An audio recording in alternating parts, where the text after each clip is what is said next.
What's the haps? I'm John, aka Meroka, and welcome to Spiel.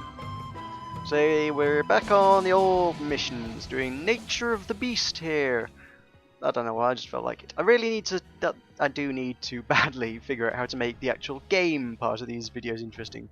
I still haven't figured out why anyone's actually interested in them in the first place.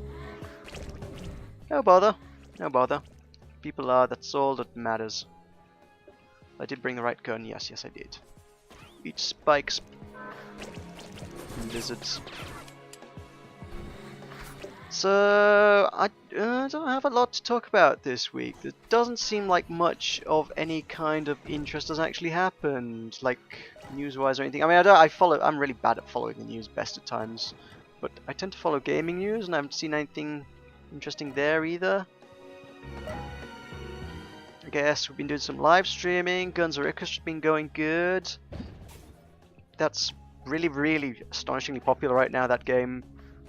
TGS, that's Total Biscuit and those kind of crowd, they did a tournament that seems to have boosted the popularity of the game to crazy levels.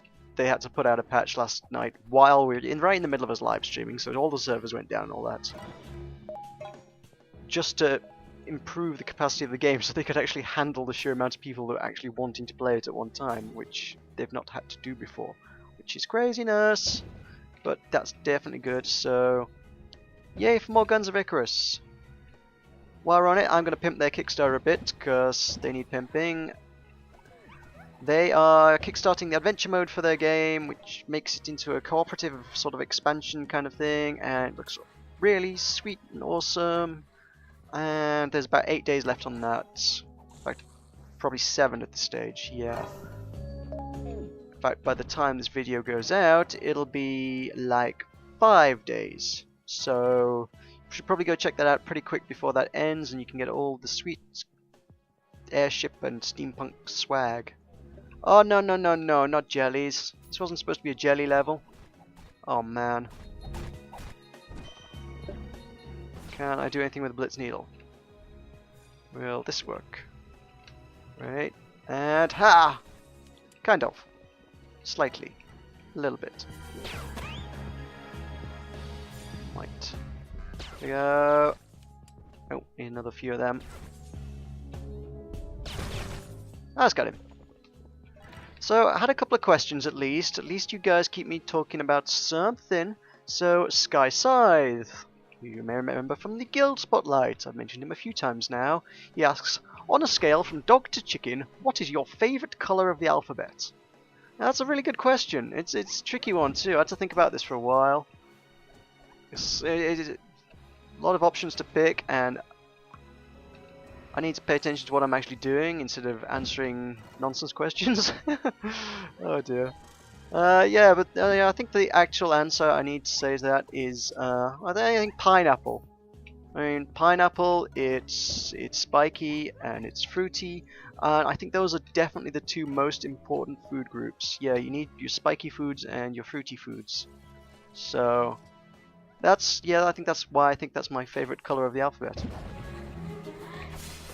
So, yeah, let's have a little less of the nonsense in future, perhaps. On a slightly more serious note, Gnomesa! You know Gnomesa, right? You know, he's the only guy who's actually given me a reasonable topic for the last 2 weeks. The rest of you are slacking. I need you to throw questions at me. So Gnomesa asks, do you believe that somewhere out in the universe there are aliens? And I'm reading and not watching. All I heard was the stabby noise while I was looking on the other monitor. Let me just run back here, out of the way of all the spiky things. Right. Do you believe that somewhere out in the universe there are aliens? If you do, what do you think they will look like? Will they be more advanced than us when we find them? Will they be peaceful? And will they share knowledge? And would that knowledge help us or hinder us? Okay. It's a good question. Good question. So, I hope... Oh man, I've gone the wrong way with all this. There's a gate there. So I hope you're very much aware that in asking this question, you have totally opened the gate to all manner of Hitchhiker's Guide to the Galaxy references. and probably some Futurama and some Red Dwarf as well, I'd say. You probably won't be able to stop me at this stage. Sorry! You have only yourself to blame. You brought this on yourself. So, do I believe in aliens? Yeah, I think I do. I've been assured by my parents that I used to absolutely steadfastly... Absolutely no, definitely no. I don't talk nonsense, no such thing as aliens, don't be ridiculous. I don't know when I said this, must have been quite a while ago. I would say this is not the case anymore. I have adjusted my viewpoints based on the evidence, as any good scientist should.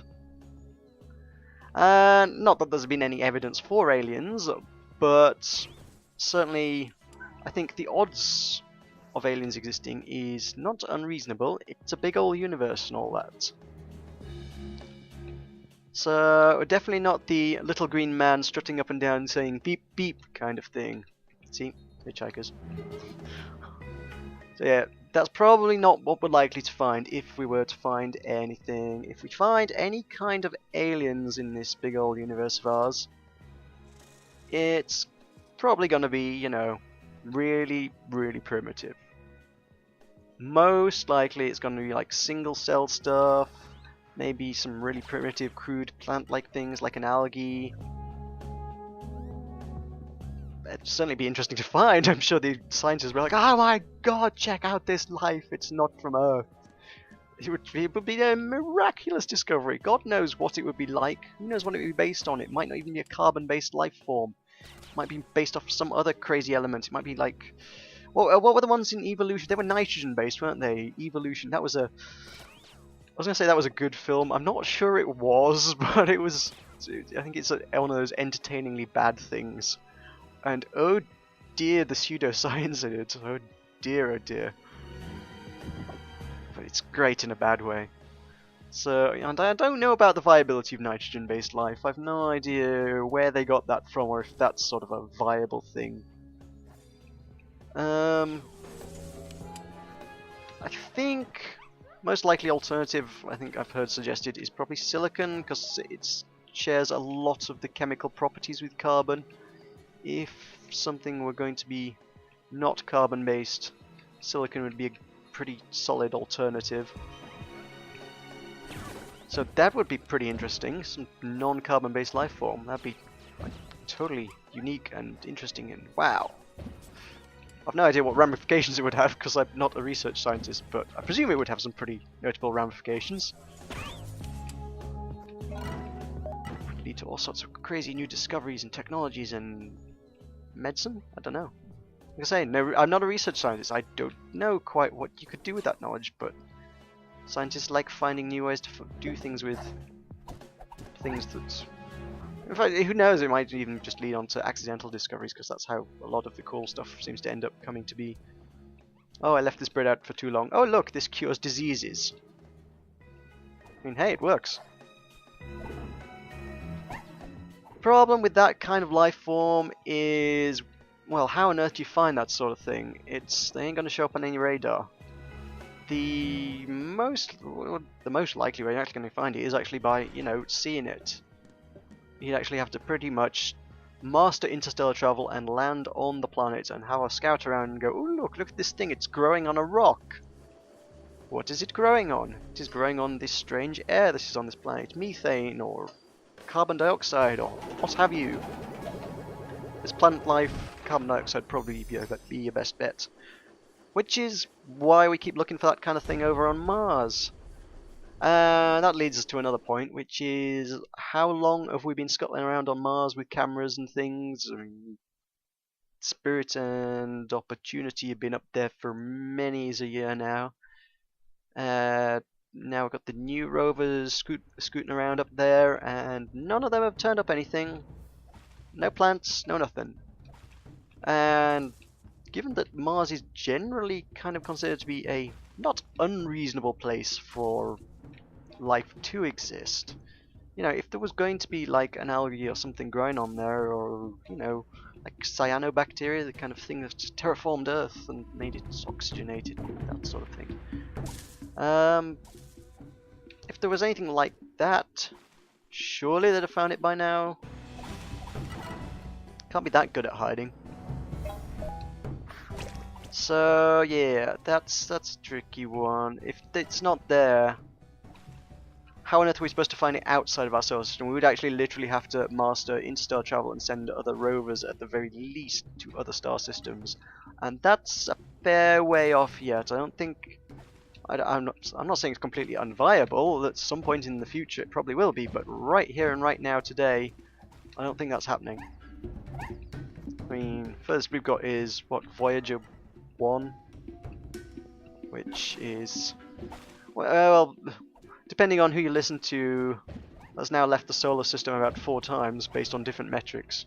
Everybody seems to judge the edge of the solar system at different places. So it kind of left the Kuiper Belt, and it's left the Oort cloud, and it's left all these different arbitrary barriers to things, and it was like, oh, that's the edge of the solar system, and it's now out of it, and at least we presume it's out of it. We just on estimates of speed and distance and things, we can pretty much assume it's out of it. So, and that's only just out of it. It's been out there for, I don't know when did that launch? Was that, must have been up there like, is it about 30 years now? Possibly even more. And it's only just left the solar system. So we're not really ready for interstellar travel yet. So I think actually finding out kind of things out of the question. Which I suppose leads us on to the next point, which is, can we try and find something that's not an algae? And is actually, you know, the kind of interesting thing that Gnomes was actually talking about. You know, little green men that strut up and down making beep beep noises. So I guess the main efforts on trying to find that sort of thing is SETI, the Search for Extraterrestrial Intelligence. I know they've got SETI at Home, which is kind of, I think gamers might be more familiar with the Folding at Home program, which is like cancer research and stuff. Like, it basically uses raw computing power from your computer while it's idle to do complex calculations, and SETI at Home runs much the same way. I think that's the bulk of their work's done through this distributed computing. So they've just got big arrays of computers to scan the skies for any kind of signal that might be alien, and they end up with so much raw data that it would take centuries to process it if they tried to do it all themselves. So they give lots of little chunks of data to everybody's computer, and everybody's got to go and scan through it. And when you're not doing anything with your computer, when you're not playing games or watching films or whatever, when you just browsing the internet, you've got a lot of spare computing power, so that goes into trawling through the stars to find messages from aliens.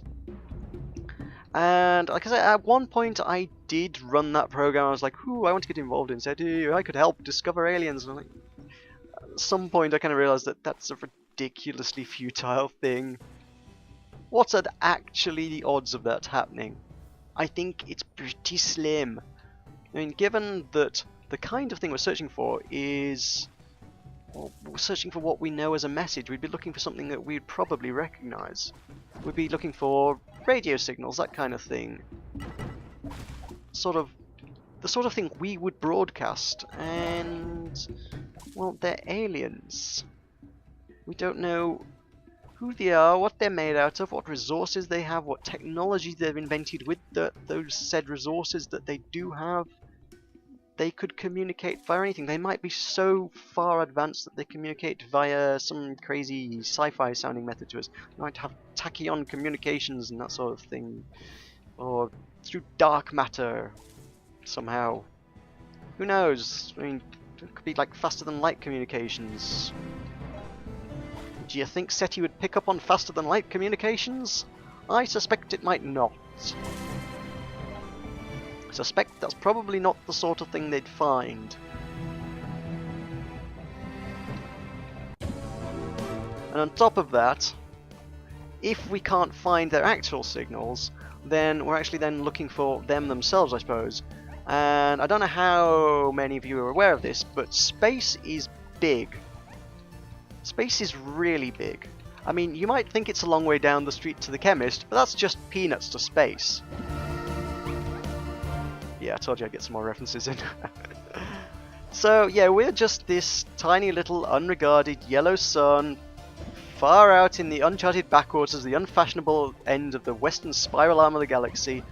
And as has already been observed, space is really big. So actually stumbling across another alien when we're out in the middle of nowhere, an alien civilization, is fairly unlikely, I think. I mean, if you played Mass Effect, like the first one I'm thinking specifically of, there's so loads and loads of planets to trawl around. I think how many of them actually had anything, you know, worthwhile even looking for on them. You spent ages and ages and ages trawling. Now imagine that, but cranked up to 11. We're talking like 99.999% of all planets are going to have nothing on them. Just because they're just totally unsuitable for life. This isn't Mass Effect. Aliens don't just live on that weird flaming planet. In all likelihood, they're going to be on a planet much like ourselves. So most planets aren't going to have anything, and it's going to be ridiculous to try and find anything like that. So, yeah, actual odds of us finding via any methods, I think, pretty slim.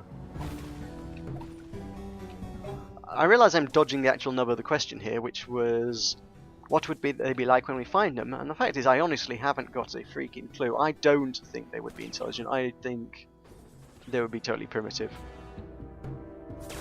The idea of intelligent life is not unfathomable. It's totally fathomable.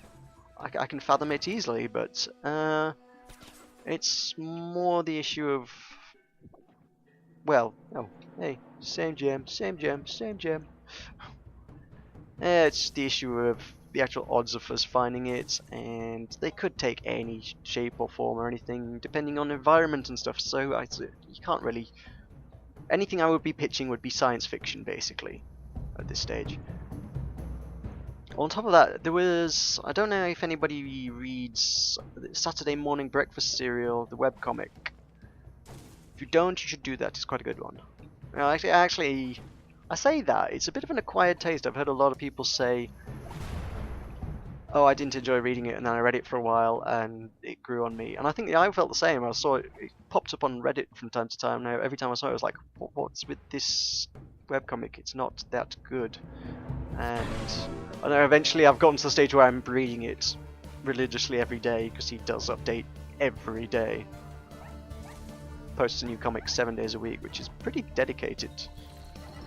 At any rate, he recently, in the last couple of weeks or so, did a comic which was about, well, the odds of actually meeting interstellar life. It's all slightly exaggerated for comedic effect, but the premise behind the comic was that, broadly speaking, civilizations probably wouldn't last all that long. I mean, you think about humanity, everyone keeps plotting our downfall and such. I mean, Korea could kick off and start some nuclear war that would wipe us all out in the next few years, or weeks, or days.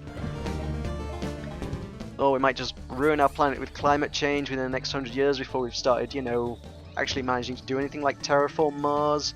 And, well, that'll be no good, because then we've got nowhere to live, and bye-bye humanity! No more humanity. So, at which stage? Well, how long has mankind been around for?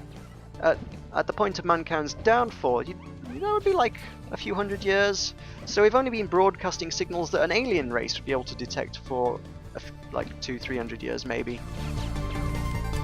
If that. And what's to say any alien race would be any more intelligent than us at the peak of their civilization?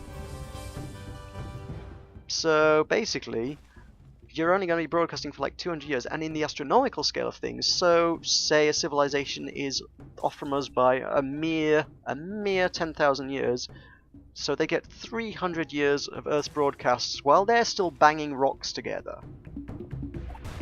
And by the time they figured out how to bang rocks together and read our signals, we've stopped transmitting the signals because we wiped ourselves out.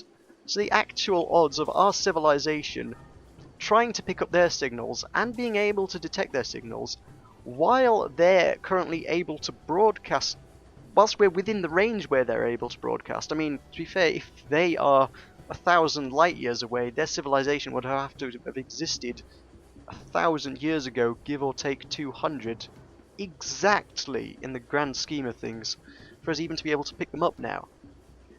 And the odds of that happening are just literally next to none. So it ain't happening. It ain't happening. Sorry to disappoint. So there we go. That was maybe more scientific than you had perhaps expected. Maybe you had thought I was going to be a bit more colourful on the types of aliens. So, we are here at the end. I'm loitering to do my outro bit. Let's charge my sword. So, thank you very much for watching, as always. Do appreciate questions. So please leave those in the comments. If you've got anything you want to ask for me to answer next week, please do so. Love answering questions, because it means I don't have to think of something myself. If you enjoyed the video, please do leave a like, because that helps me out a lot. And if you're not already subscribed and you're enjoying it, please subscribe, because that's well cool. Because I like making new friends. Subscribe, we can be friends. So thank you very much for watching again. I've been Meroka. This has been Spiel, and I shall see you next time.